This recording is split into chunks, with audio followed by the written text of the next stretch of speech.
Lẹ́yìn náà ti gbọ́ ohun tó ṣẹlẹ̀ nínú ìdílé Femi Adebayo. Àwọn èèyàn fi ń ní ìpòrúru ọkàn ń da ìyàwó rẹ̀ láàmú. Bẹ́ẹ̀ ni wọ́n ń pe àkíyèsí àwọn tó súnmọ́ pé kí wọ́n tètè mójútó iyán aládùkẹ́ ò kó má ṣe ra rẹ̀ léṣe. Èyí lohun tó ṣẹlẹ̀. Iyán aládùkẹ́, ìyẹn ìyàwó Femi Adebayo tú àṣírí obìnrin tó da ilé rẹ̀ rú. Arábìnrin tó fẹ̀sùn igi wọ́rọ́kọ́ tó ń dáná rú kàn náà fèsì. Èyí lohun táwọn méjèèjì sọ. Ẹni tó bá ní mo ti gbowó ni àbí pé owó ni mò ń wá ni mo fi tún ní ká tẹ̀lé Tinubu lẹ́lẹ́ẹ̀kejì. Onítọ̀hún lè máa wo bàbá tiẹ̀ níran kó kú sínú ìyà. Gba òṣèré ilẹ̀ wa alápini OOSA fèsì sí àwọn tó ń bu lórí ayélujára lórí pé ó pàlù ẹnu dà pé Tinubu lòun máa tẹ̀lé lẹ́lẹ́ẹ̀kejì lẹ́yìn tó ti lóun ò ṣe ti Tinubu mọ́. Ẹ farabalẹ̀ kẹ́ wá nǹkan fìdílé kẹ́ gbọ́ àkójọpọ̀ ìròyìn yìí lẹ́kùnrẹ́rẹ́. Lẹ́yìn náà ti gbọ́ ohun tó ṣẹlẹ̀ nínú ìdílé Femi Adebayo. Àwọn èèyàn fi ń ní ìpòrúru ọkàn ń da ìyàwó rẹ̀ láàmú. Bẹ́ẹ̀ ni wọ́n ń pe àkíyèsí àwọn tó súnmọ́ pé kí wọ́n tètè mójútó iyán aládùkẹ́ ò kó má ṣe ra rẹ̀ léṣe.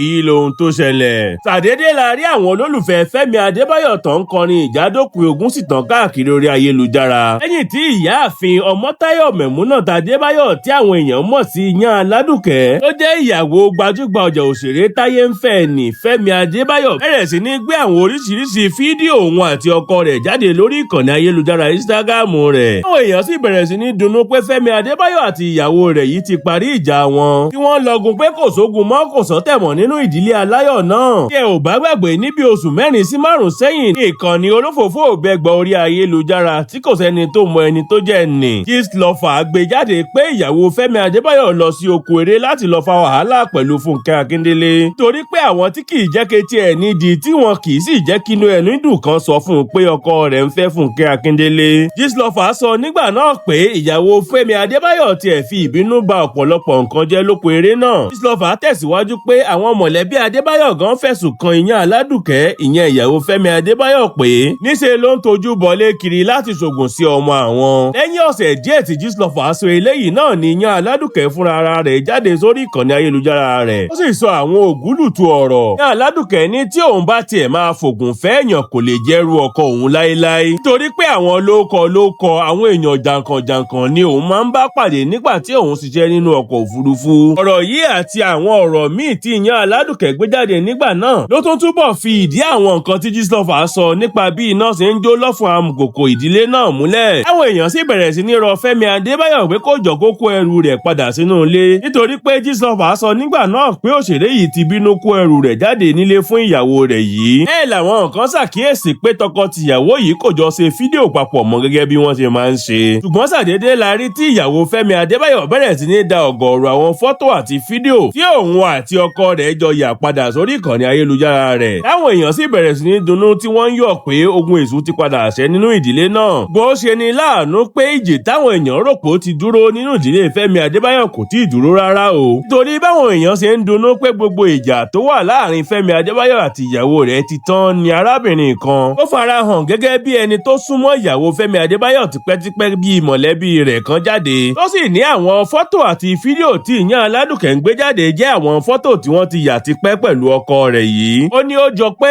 inú ìròbìnújẹ́ ni ìyàwó Femi Adebayo wà. Ó sì jẹ́ pé ọkàn rẹ̀ ń fà sọ́dọ̀ ọkọ rẹ̀ ló jẹ́ kó gbé àwọn fọ́tò àtàwọn fídíò yìí jáde. Arábìnrin ìwà padà fi ń dá àwọn èèyàn lójú pé àwọn máa padà pa àwọn fídíò náà rẹ̀ kúrò lórí ìkànnì yìí. Àti pé ibi táwọn èèyàn fojú sí ọ̀nà ò gbabẹ̀ rárá. Bẹ́ẹ̀ ni Femi Adebayo àti ìyàwó rẹ̀ kò tíì parí ìjà tó wà láàrin wọn. Àṣé ń sọ̀rọ̀ yìí gbogbo àwọn fọ́tò àti fídíò tí iyán aládùkẹ́ gbé jáde sórí ìkànnì ayélujára Instagram rẹ̀ náà ti parẹ́ pátápátá. Lẹ́yìn ló tún wá dá àwọn olólùfẹ́ Femi Adebayo padà sídìí àdúrà tí wọ́n ti ń gbà tẹ́lẹ̀ pé kí Ọlọ́run bá wa dáwọ́ ìjì burúkú tó ń jà nínú ìdílé náà dúró. Ó sì bá wa fòpin sí ìjà burúkú tó wáyé láàrin àwọn olólùfẹ́ méjì yìí. Wọ́n ní ìgbésẹ̀ tí iyán aládùkẹ́ gbé yìí fi hàn pé ó sì nífẹ̀ẹ́ Femi Adebayo. Bẹ́ẹ̀ ló wù láti padà sọ́ọ̀dẹ̀ rẹ̀. Bẹ́ẹ̀ làwọn èèyàn ò ṣàì mẹ́nuba àwọn tó lọ pa gbogbo fídíò àti fọ́tò tí iyán aládùkẹ́ gbé jáde rẹ̀. Ló ṣeé ṣe kó jẹ́ pé àwọn ni kò tí ì jẹ́ kí ọ̀rọ̀ náà níyànjú. Tí wọ́n sì ń gba ìyáàfin Ọmọ́táyọ̀ Mẹ̀múnátà Adébáyọ̀ ìyẹn iyán aládùkẹ́ níyànjú pé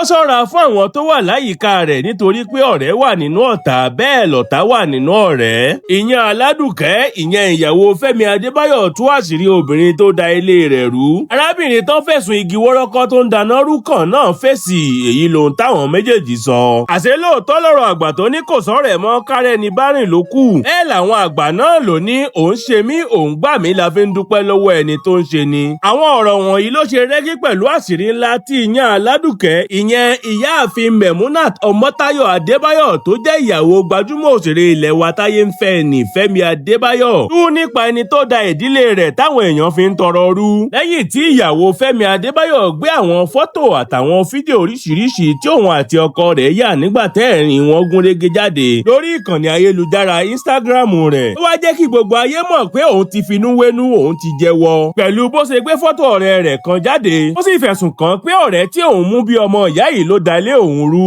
ó ní arábìnrin yìí ló sọ ìkorò sínú àdùn òun àti pé ọ̀rẹ́ òun yìí ló ba ilé òun tó rẹwà dáadáa yìí jẹ́. ẹ ló ṣàpèjúwe ọ̀rẹ́ rẹ̀ yìí bí ẹni tó polè wájà tó tún wá lọ polóko kó wá mú un. tí ẹ ò bá gbàgbé pé lára àwọn àṣírí tí Gistlover tú nípa ìdílé Fẹmi Adebayo ni pé ìjà burúkú kan bẹ́ sílẹ̀ láàrin ìyàwó Fẹmi Adebayo àti ọ̀rẹ́ rẹ̀ tímọ́tímọ́ kan. ó ní ọ̀rẹ́ rẹ̀ yìí ló wá dìde láti lọ tú àṣírí gbogbo báwọn ti jọ ń lọ sílé babaláwo láti lọ ṣoògùn fún ọkọ ọ̀rẹ́ rẹ̀ ìyẹn Fẹmi Adebayo. bí àṣírí ńlá tí arábìnrin yìí tú náà sì jẹ́ ọ̀kan gbòógì nínú ohun tó dá wàhálà sílẹ̀ nínú ìdílé wọn. tẹ̀jáde tí ìyàwó Fẹmi Adebayo gbé jáde yìí ló wá jẹ́ kí àwọn èèyàn bẹ̀rẹ̀ sí ní sọ pé ọ̀rọ̀ yìí mà ti ń jọ gàtẹ́ kò jọ gàtẹ́ ó mà ti ń fẹsẹ̀ méjèèjì tiro. wọ́n ní àṣírí tí ìyàwó Fẹmi Adebayo tú ìjọmọ́ ohun tí Gistlover sọ nípa ìdílé wọn. ṣèbí ìyẹn aládùkẹ́ tó jẹ́ ìyàwó Fẹmi Adebayo ló gbé fọ́tò ọ̀rẹ́ rẹ̀ ó jẹ́ òṣèré nì Ọlátóhùn Ọlánrewájú jáde tó sì kọ sábẹ́ rẹ̀ pé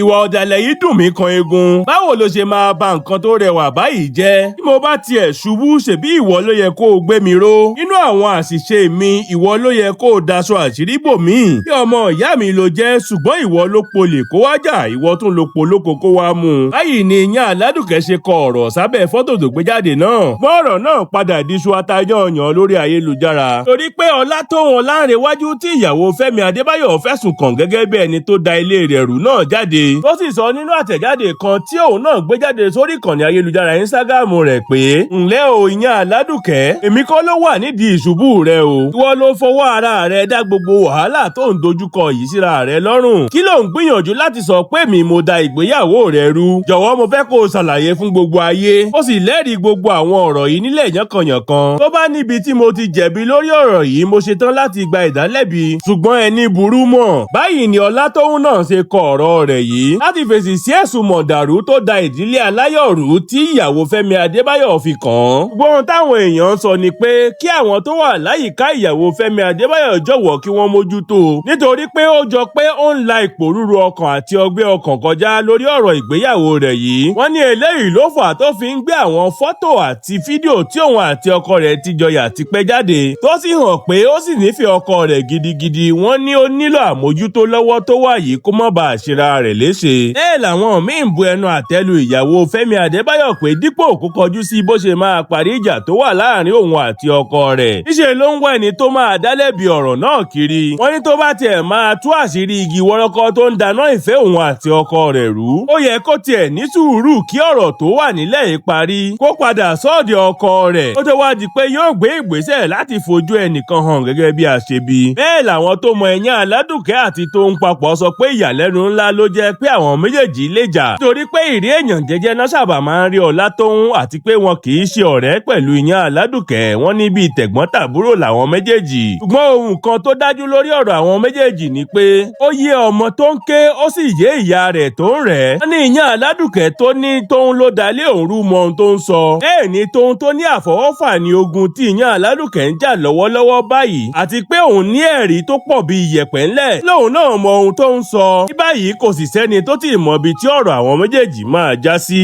ẹni tó bá ní mo ti gbowó ni àbí pé owó ni mò ń wá ni mo fi tún ní ká tẹ̀lé Tinubu lẹ́lẹ́ẹ̀kejì. onítọ̀hún lè máa wo bàbá tiẹ̀ níran kó kú sínú ìyà. àgbà òṣèré ilẹ̀ wa alápini OOSA fèsì sí àwọn tó ń bu lórí ayélujára lórí pé ó pàlù ẹnu dà pé Tinubu lòun máa tẹ̀lé lẹ́lẹ́ẹ̀kejì lẹ́yìn tó ti lóun ò ṣe ti Tinubu mọ́. gẹ́gẹ́ bó ṣe jẹ́ pé àwọn òṣèré tíátà Yorùbá máa ń wà lára àwọn tí àwọn olóṣèlú máa ń lò láti ṣe ìpolongo ìbò láti ọdún pípẹ́ sẹ́yìn. tí àgbà òṣèré ilẹ̀ wa Ganiyu Nafiu tí àwọn èèyàn mọ̀ sí alápini OOSA sì jẹ́ ọ̀kan lára àwọn àgbà òṣèré tó bá ààrẹ Tinubu ṣe ìpolongo ní àsìkò ìbò tó kọjá. ṣùgbọ́n tẹ́ ẹ̀ bá gbàgbé àgbà òṣèré yìí faraya níbi ìfọ̀rọ̀wérọ̀ kan tó ṣe níbi oṣù díẹ̀ sẹ́yìn látàrí owó ìpolongo polongo tí wọn kò rí gbà. Nínú ọ̀rọ̀ tó sọ nígbà náà ló ti sọ̀kò ọ̀rọ̀ lu ẹgbẹ́ òṣèlú APC lápapọ̀ tó sì ń béèrè pé ṣé Sẹyin Tinubu kò rí àwọn ni bí bàbá rẹ̀ tó jẹ́ ààrẹ kò bá tiẹ̀ ráàyè. Kódà àgbà òṣèré yìí ní níṣe lòun máa gbé ẹni tó bá tún gbé ọ̀rọ̀ Tinubu wá síwájú òun ṣépè nítorí pé wọ́n sọ àwọn di ohun èlò àlòpatì lẹ́yìn tí wọ́n wọlé ìdìbò tán. Ṣùgbọ́n ìyàlẹ́nu ńlá ló jẹ́ fún àwọn ènìyàn nígbà tí wọ́n tún rí alápinni òòṣà tó ń sọ pé Tinubu náà ló lè ṣe lẹ́lẹ́ẹ̀kejì. Eléyìí ló fà á táwọn èèyàn fi bẹ̀rẹ̀ sí ní sọ àwọn ọ̀rọ̀ kùbákùngbé sí àgbà òṣèré yìí. Ṣùgbọ́n ní báyìí o, àgbà òṣèré alápinni òòṣà ti jáde láti fèsì sí gbogbo àwọn ọ̀rọ̀ táwọn èèyàn sọ kiri orí ayélujára. Nígbà tí àgbà òṣèré Ganiu Nafiu táwọn èèyàn mọ̀ gẹ́gẹ́ bí alápinni òòṣà ń ṣe ìfọ̀rọ̀wérọ̀ pẹ̀lú òṣèré ẹgbẹ́ rẹ̀ Jeff Ọmọlẹ́wà lónìí. Ó kanra sọ̀rọ̀ nígbà yẹn nítorí àwọn tí Tinubu rán sí wa kò jíṣẹ́ fún wa. Èyí Tinubu kọ́ ló jẹ̀bi wa, ààrẹ náà sì kọ́. Ṣùgbọ́n àwọn tí wọ́n rán níṣẹ́ tí wọn kò jíṣẹ́ fún wa ni. Ó sọ̀rọ̀ kó lè bá a débi tó yẹ kó dé ni. Àwa tá a jáde polongo ìbò fún ààrẹ kò torí ara wa nìkan jáde. A jáde nítorí mẹ̀kúnnù ìlú náà. Ẹni tó bá ní mo ti gbowó tàbí pé owó ni mò ń wá tí mo fi tún ní Tinubu la máa tẹ̀lé lẹ́lẹ́ẹ̀kejì. Ó lè máa wo bàbá tiẹ̀ níran kó kú sínú ìyà. Báyìí ni àgbà òṣèré ilẹ̀ wa alápinni òòṣà ṣe fún àwọn tó ń fapájánú lórí ayélujára lésì ọ̀rọ̀ wọn. Ó ní Tinubu náà ni àwọn yóò tún tẹ̀lé fún sáà kejì. Wọ́n ìgbà tí kò ti sẹ́ni tóun lè fà kalẹ̀ láti ilé bàbá òun. Ó ní ẹni tó bá sì ní ẹlòmíì tó tún fẹ́ mú wá ẹ̀yìn Tinubu kí tóun mú ẹni náà jáde káyé rí.